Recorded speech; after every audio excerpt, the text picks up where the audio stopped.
The air in this room has changed. Close your eyes and listen to the hum of the silence. That isn't emptiness. It is the sound of something ancient pressing against the glass. We are about to cross into the Barzakh, the hollow space between breath and the grave, where the cold doesn't just freeze your skin, it claims your soul. From the suffocating frost of a forest that remembers every sin, to the shifting sands where your own shadow conspires against you, and finally into the digital veins of a city that has traded its humanity for a hollow frequency. You aren't just listening to a story, you are inviting a presence. Lock your doors, but remember, the things we are about to wake don't need a key to get in. Nahid Hassan disappeared just 2 hours after sending me this recording. And when I played it, I realized he wasn't alone. You're now on Nightfall Horrors 002. And there's no turning back. The veil between worlds wore thin on that silent, achromatic morning. Danny Watkins stirred from a sleep that felt less like rest and more like a temporary escape from the oppressive stillness of the forest. Outside his window, the evergreens stood like jagged obsidian shards against a sky the color of a fresh shroud. This was no festive Yuletide. It was a day of ghafla, a spiritual heedlessness, where the air tasted of iron and ancient, stagnant secrets. The woods beyond his home were not merely trees and soil. They were a sprawling Barzakh, a liminal purgatory that had beckoned to his soul for years, whispering of things buried beneath the permafrost. Driven by an unnatural compulsion, a hunger for the forbidden knowledge hidden in the remote woodlands, Danny donned his winter raiment. The fabric felt like a leaden weight. As he reached the threshold, the voice of his mother, sharp with a premonition she could not name, shattered the silence. He lied to her with the cold precision of a munafiq, his face a mask of innocence, while his heart raced toward the tree line. He claimed he sought the simple joy of the snow, but in truth he sought the seer, the dark magic he felt pulsating from the frozen depths of the timber. The moment his boots crunched upon the crystalline white, the world shifted. The familiar sounds of the hearth vanished, replaced by a silence so profound it felt like the weight of 1,000 years. Danny was no longer a child at play. He was a trespasser in a realm governed by the Jinn of the frost. He looked back at his house, but the view was already devoured by a mist that felt like the breath of a dying god. He was alone, and the shadows beneath the pines began to stretch toward him like skeletal fingers, welcoming him into the heart of the nightmare. Danny ventured deeper into the silent, suffocating embrace of the woodlands, witnessing the true, jagged teeth of Mother Nature's treasures. The wind carried a sarsar, a whistling, freezing gale that stripped the trees of their life, leaving them like bleached bones against the gray firmament. He watched the forest creatures, squirrels and raccoons, scurried with a frantic, rhythmic desperation, as if fleeing a predator that existed just outside the visible spectrum. A lone deer appeared, its eyes wide with a sentient, human-like terror. When it caught Danny's scent, it bolted, not from a hunter, but as if escaping a waswas, a demonic whisper in its blood. Danny pursued the creature, his fragile legs burning, until he stumbled into a clearing that felt cursed by an ancient khof. There stood a gargantuan structure of ice and packed rime, weighing hundreds of pounds, shaped into the likeness of a nightmare. It was a snow creature of impossible proportions, an idol of the cold. Danny, possessed by a curiosity that felt like a tether pulling him toward his own doom, reached out. The moment his warm skin touched the frigid, unnatural surface, the sear ignited. The earth groaned as the massive entity shuddered into a horrific, grinding life. It loomed over him, a towering Ifrit of the frost, its eyes glowing with the pale, sickly light of a winter moon. Danny's heart turned to lead. He had read of the abominable ones, the Maloon creatures that haunt the high peaks, but this was no mere legend. The creature looked down, its voice sounding like the grinding of tectonic plates. "I am Laren, a sentinel of the frozen waste. You have broken the seal of my slumber, little soul." The air grew heavy with the scent of ozone and ancient rot as Laren revealed the history of this desecrated ground. He spoke of a time before the Zulmat, the profound darkness, took hold. Centuries ago, or perhaps mere moments in the twisted chronology of the forest, an evil entity known as Galen had descended upon the valley. Galen was no mere beast. He was a shaitan in the skin of a wolf, a master of dark incantations who hungered for the light of human souls. He had cast a paralyzing hex upon Laren, turning the living sentinel into a silent statue of ice, and had spirited away the village children into the heart of the Kaif, the forest of fear. Galen has no warmth in his breast, only the void of the Jahannum, Laren rumbled, his snowy visage contorting in a mask of frozen sorrow. He keeps the children as tribute to his own malice, some 70 miles into the blackest depths where the sun dares not tread. Danny felt a coldness that had nothing to do with the temperature. The realization that he was standing in an enchanted graveyard, a place where time was a fractured mirror, began to erode his sanity. Laren explained that minutes in the world of men were hours in this cursed wood, a realization that Danny was already drifting far from the safety of his mother's hearth. Despite the terror clawing at his throat, Danny felt a surge of shujat, a desperate, defiant bravery. He could not leave the innocent souls in the clutches of a demonic wolf. "We must find them," Danny declared, his voice trembling but firm. Laren bowed his massive crystalline head. The two unlikely allies began their trek into the bowels of the wilderness. As they walked, the sky turned a bruised, necrotic purple.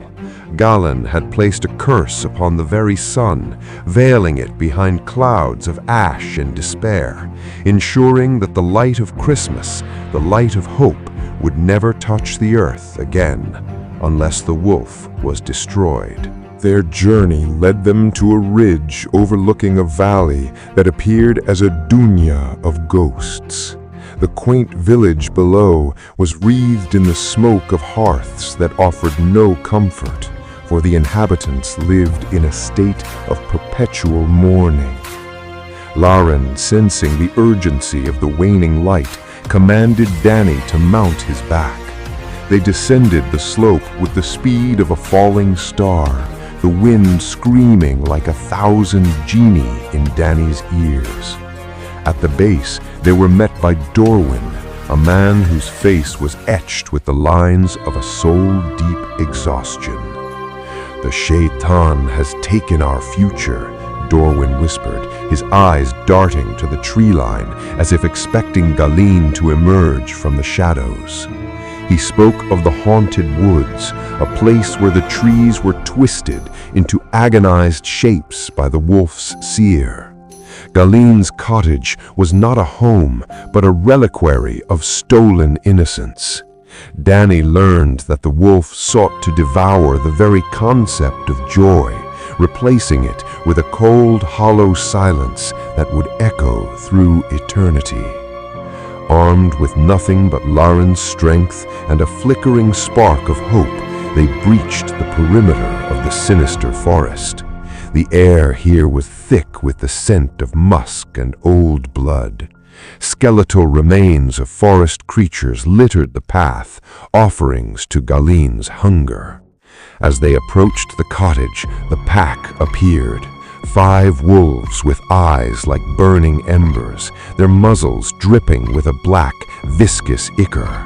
They were ghouls in canine form, snarling with a hunger that was not of this world. Lauren let out a roar that shook the frost from the trees, a sound of pure authority that sent the miscreants scattering into the gloom, leaving the path to the basement and the captives within unprotected. Inside the cottage, the air was stagnant with the stench of a predator's den. Danny and Lauren descended into the cellar, a cold stone pit that felt like a qabr, a living grave. There, 4 children sat bound in an unorthodox, agonizing position, their mouths gagged with rags to stifle their screams. Using a blade found in the kitchen, Danny severed the ropes, breaking the physical tether of Galeen's malice. They fled the cabin just as the wolf chief and his pack returned. Galeen, realizing his hostages were gone, let out a howl of such pure demonic fury that it cracked the ice on the nearby ponds. The wolves pursued them with supernatural speed, their paws thundering like the drums of war. "Stay back, Danny," Lauren commanded, his form beginning to shift and grow, drawing in the surrounding snow until he was no longer a man-shaped figure, but a primal force of nature. He ascended the highest peak and transformed into a massive, sentient avalanche, a white tide of judgment. As Galeen and his pack closed in on Danny, the mountain itself seemed to roar. The wall of snow descended, a crushing weight of haqq, truth, burying the Shaitan and his followers deep beneath the earth, freezing them into eternal, silent statues of ice. With the destruction of the wolf, the seer broke. The dismal clouds parted, and the sun, bright and burning like the eye of God, illuminated the forest. The village children celebrated their deliverance, planting a tree topped with a star that glowed with a celestial light. Lauren, his task complete, reverted to a silent sculpture.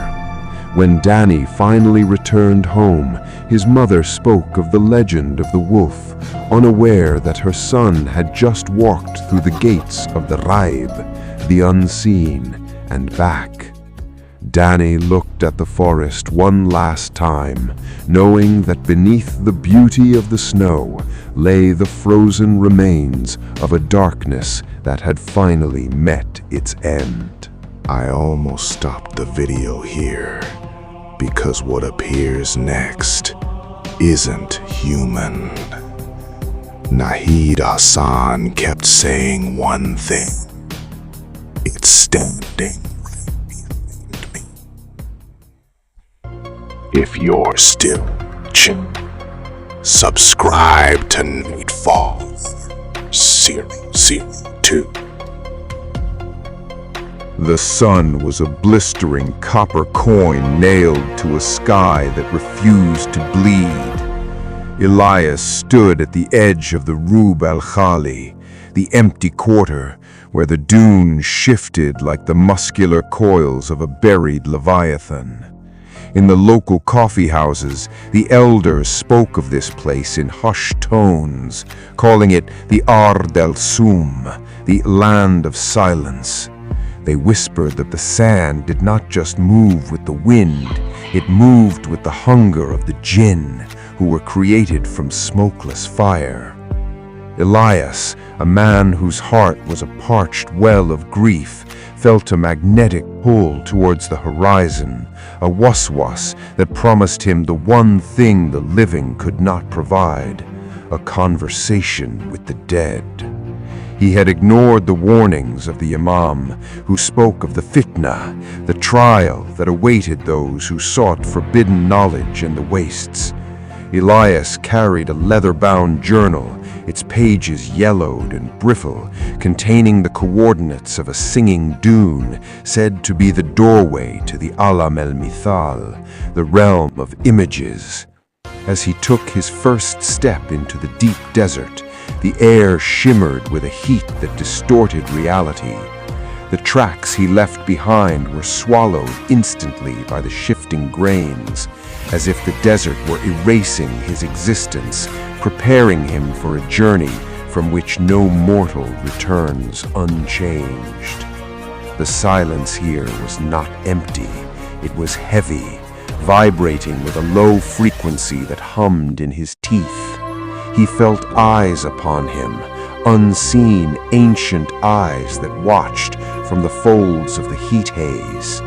He was a trespasser in the Khala, the void where God's mercy felt distant and the influence of the shaitan felt as thick as the dust in his throat. Elias pressed on, driven by an obsession that had long ago eroded his fear, unaware that he was walking directly into the maw of an ancient trap. As the copper sun dipped below the horizon, painting the dunes in the bruised hues of a fresh hematoma, Elias encountered the first sign of the desert's seer. Through the flickering heat haze, a figure emerged, a traveler draped in robes of tattered silk, standing motionless atop a crest of sand. The man's face was obscured, but his presence radiated an icy chill that defied the desert's residual warmth. Elias approached, his heart hammering against his ribs like a trapped bird. This was the Munafiq of the dunes, a deceptive spirit that mirrors the seeker's deepest desires, only to lead them into the Huwiya, the bottomless pit. The stranger spoke, his voice sounding like the rasp of a dry scale against stone. He claimed to be a guardian of the Well of Seven Sighs, a place where the Barzakh was so thin that a man could hear the voices of his ancestors. Elias, blinded by his own tamah, insatiable greed for closure, followed the figure. With every step, the landscape began to warp. The sand beneath his feet turned from gold to a charred obsidian black, and the constellations above shifted into patterns that were not of this earth. These were the star maps of the Jinn, used to navigate the unseen dimensions of the void. The traveler stopped at the mouth of a cavern that breathed a wind smelling of ancient musk and frankincense. "The threshold is before you," the figure hissed, his form beginning to flicker and stretch like a shadow cast by a dying candle. Elias realized too late that the man's shadow was detached from his feet, a sure sign of an afrit. The air became thick with a zulmat, so absolute it felt tangible, wrapping around Elias like a cold shroud. He stood at the edge of the abyss, the whispers from within the cave growing into a cacophony of familiar voices, all calling his name in a weeping, distorted harmony. The cavern swallowed Elias whole, a subterranean throat lined with jagged salt crystals that glimmered like the teeth of a starving beast. This was the Jahim of the earth, a hidden hell where light was a forgotten memory.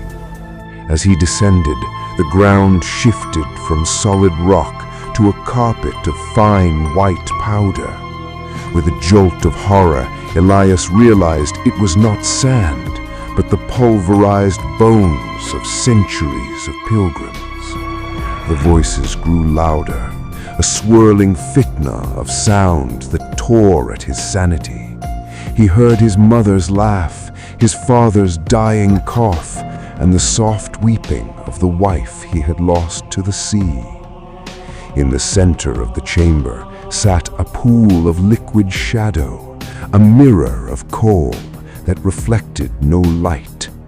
This was the Eye of the Abyss, a scrying pool used by the Sahir, sorcerers of old, to commune with the Marid, the most rebellious and powerful of the Jinn. From the liquid, a hand emerged. It was pale, long-fingered, and covered in ancient indigo tattoos of protection that had been defaced by deep gouges. A face followed, a distorted reflection of Elias himself, but with eyes that were hollow pits of smoking embers. "You seek the past," the doppelganger whispered, its voice echoing with the weight of the Qabr, the grave. "But in the desert, the past is a parasite that feeds on the living blood of the present." The creature began to crawl out of the pool, its movements jerky and arachnid. Elias tried to recite the ayat of protection, but his tongue felt like a piece of dry leather, and the words turned to ash in his mouth. He realized he was not there to speak to the dead. He was there to be harvested by a creature that had been starving since the dawn of the first tribe.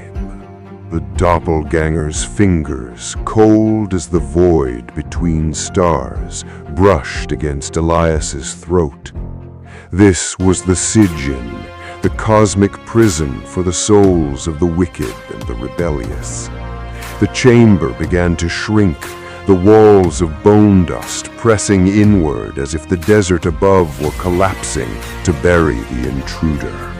Elias saw the truth, the traveler, the well and the voices were all a khatam, a seal of deception, designed to lure a soul into a permanent state of hasrat, eternal regret. The entity did not want his life. It wanted his identity to wear as a garment in the world of the living. Shadowy figures began to emerge from the periphery, the ul-Subian, the terrifying night terrors of legend, clutching at his shadow with hooked talons. They began to stitch his shadow to the cavern floor, using needles carved from human teeth. The pain was not physical. It was a spiritual flaying, an extraction of his ruh, his spirit. Elias watched in paralyzed horror as his own reflection began to grow solid, its skin taking on the hue of living flesh, while his own hands turned translucent and gray, like smoke trapped in a bottle. "You gave your consent when you followed the path of the Munafiq," the creature hissed, its voice now indistinguishable from Elias's own. The occult geometry of the cave began to glow with a sickly, phosphorescent green, revealing ancient inscriptions that cursed the name of the Creator. Elias was being erased, his memories drained like water into the sand, destined to become another nameless whisper in the singing dunes, while the thing from the pool prepared to walk out into the sun, wearing his face and his name. The transformation was nearly complete. Elias felt his consciousness fraying, becoming a thin mist that swirled around the ankles of the creature that had stolen his form. The Afrit stood tall, stretching its new limbs with a sickening, cracking sound, tasting the air with a tongue that had known only the dust of the Sijin for eons. It looked down at the fading shimmer of Elias's soul with a gaze of pure, icy kibr, arrogance. But in the final moment of his dissolution, Elias found a spark of yaqeen, absolute certainty. He realized that to defeat a creature of shadow, one must embrace the absolute light of truth. With a final, silent scream of his will, Elias did not fight the darkness. He surrendered his grief, the very thing that had anchored him to this cursed place. By letting go of his tama, the tether of the seer snapped. The bone-dust floor erupted into a whirlwind of white fire, and the inscriptions on the walls began to bleed. The Subyan shrieked as the spiritual pressure of the cave inverted. The entity, caught between the world of the living and the abyss, began to unravel, its borrowed flesh sloughing off like wet sand. The cavern collapsed in a thunderous roar of Qiyamah, a localized judgment. When the dust settled, Elias found himself lying on the surface of the desert, miles from where he had entered. The sun was rising, a fierce gold that burned away the last remnants of the Zulmat. He was alive, but his shadow remained trapped in the singing dunes, a permanent reminder of the price paid for seeking the forbidden. He walked toward the horizon, a man without a shadow, forever marked by the desert's hunger, knowing that the sands would always be whispering his name, waiting for his return. This is where the real horror begins. And trust me, what happens next, you won't forget. If you're enjoying this, hit subscribe to Nightfall Horror 002, because something even more terrifying is coming. In the neon-drenched arteries of Neo-Cairo, the air was thick with the static of 1 billion transmissions and the heavy metallic scent of the Dajjal's progress.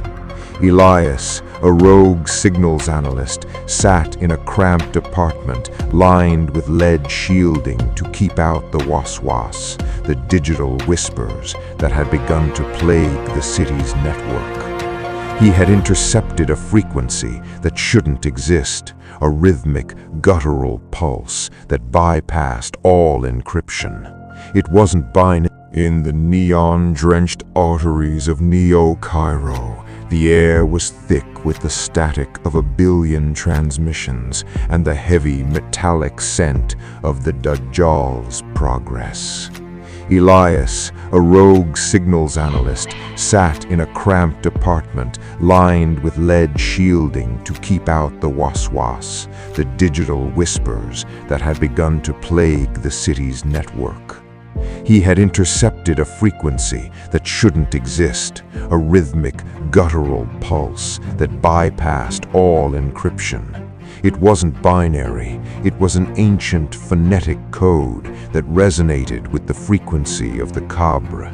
It was the Azrael signal, a frequency rumored to be broadcast from the Sijin itself, using the city's fiber-optic veins as a conduit for a modern-day seer.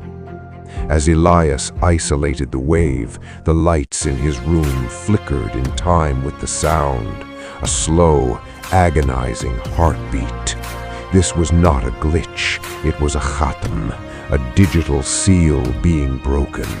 The screen of his monitor began to bleed a dark, viscous fluid that smelled of copper and ancient dust. He realized with a jolt of primal khof, fear, that he wasn't just listening to a sound. He was inviting a presence. The frequency was a bridge, a tether for an ifrit of the wire, a creature of data and darkness that sought a vessel in the physical world. Outside, the city's massive holographic billboards began to glitch, their bright faces twisting into the agonized expressions of ghouls.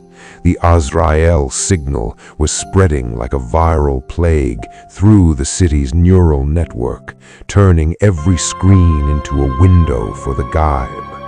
Elias tried to kill the power, but the cables hissed like vipers, and the smell of ozone became the smell of a rotting grave. He was no longer just an analyst. He was the first witness to a digital Jahannam rising from the depths of the city's own greed. The monitors did not go dark. Instead, they began to display a scrolling torrent of talismans, ancient geometric symbols fused with modern binary. Elias felt a sudden, sharp pressure behind his eyes, a zulmat that felt like needles piercing his optic nerves. This was the logic of the munafiq, a digital hypocrisy where the machine speaks the language of the soul only to enslave it. The speakers emitted a sound that was no longer static, but a chorus of voices from the Barzakh, distorted by the crushing weight of the city's servers.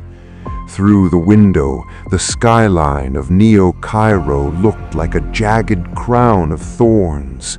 The skyscrapers, built with the kibr, arrogance of modern titans, began to pulse with a sickly green light. People in the streets below stopped in their tracks, their faces illuminated by the pale glow of their handheld devices. They were becoming muallak, suspended souls, captured by the frequency that Elias had accidentally amplified.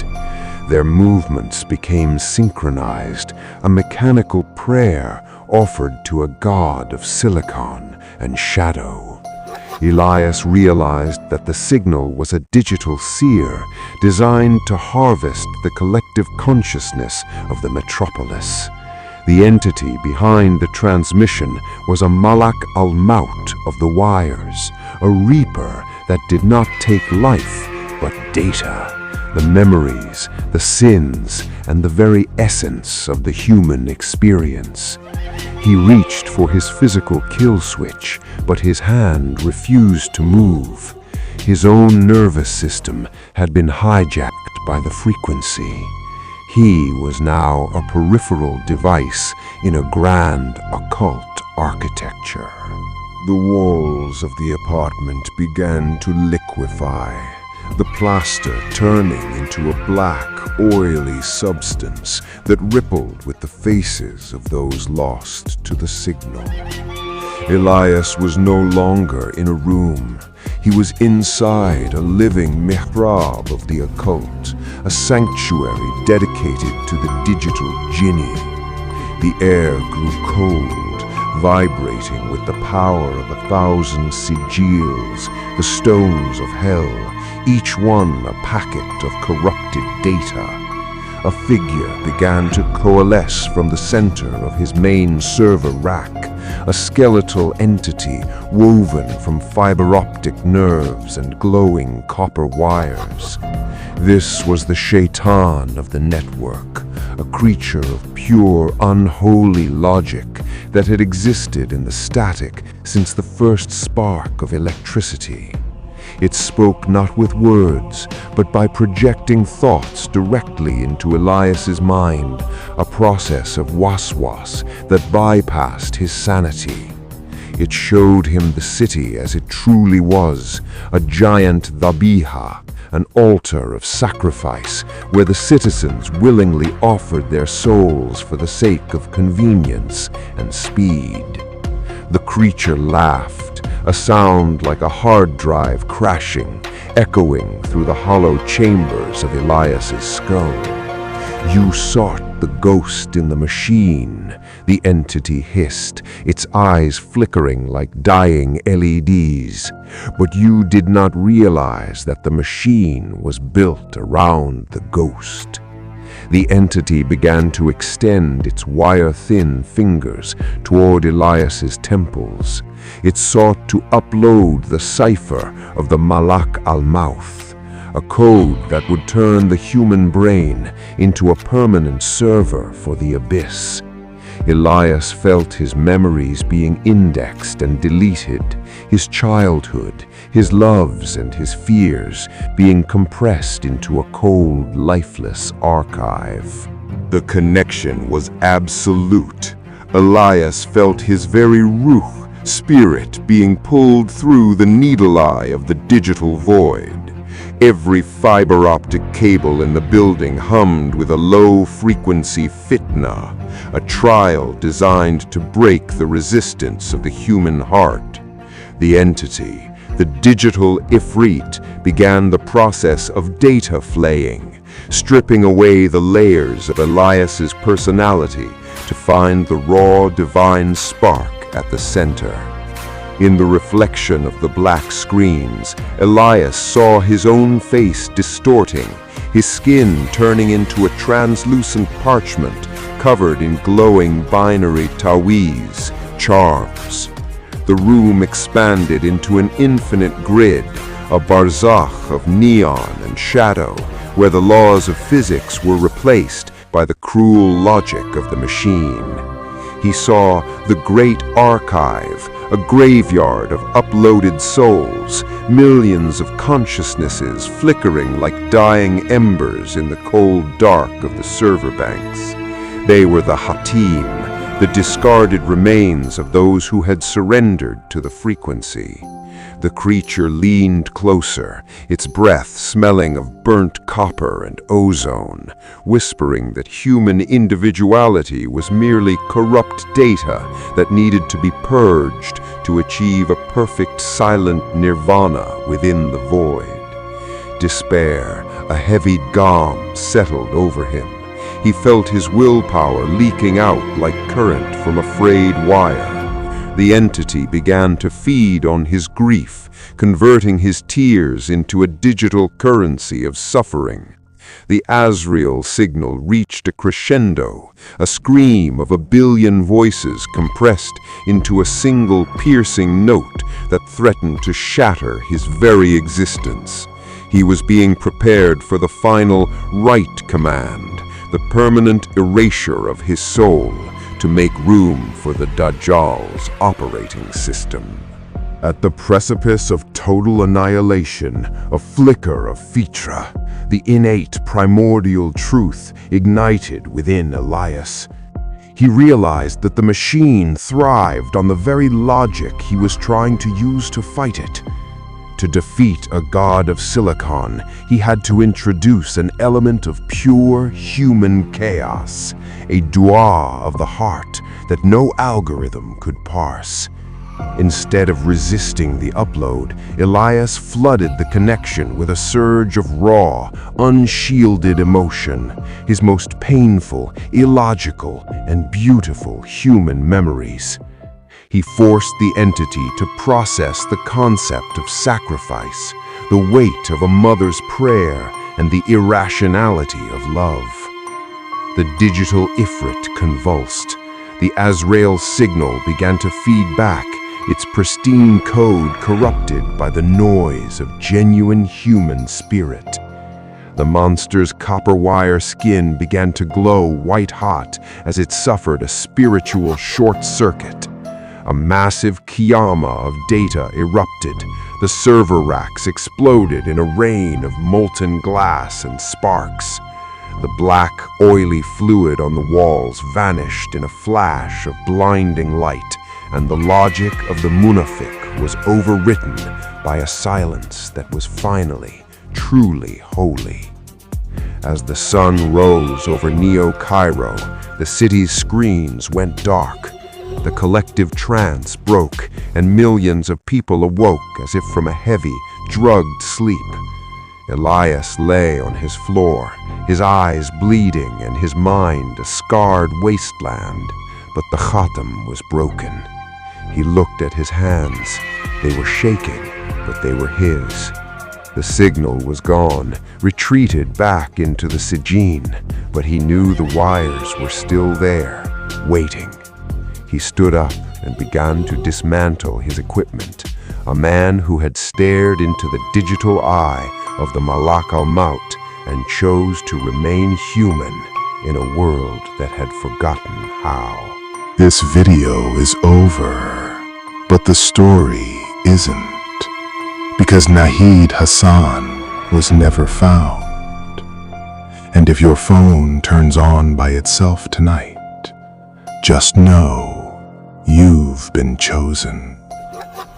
Subscribe to Nightfall Horrors 002 because you're not safe anymore.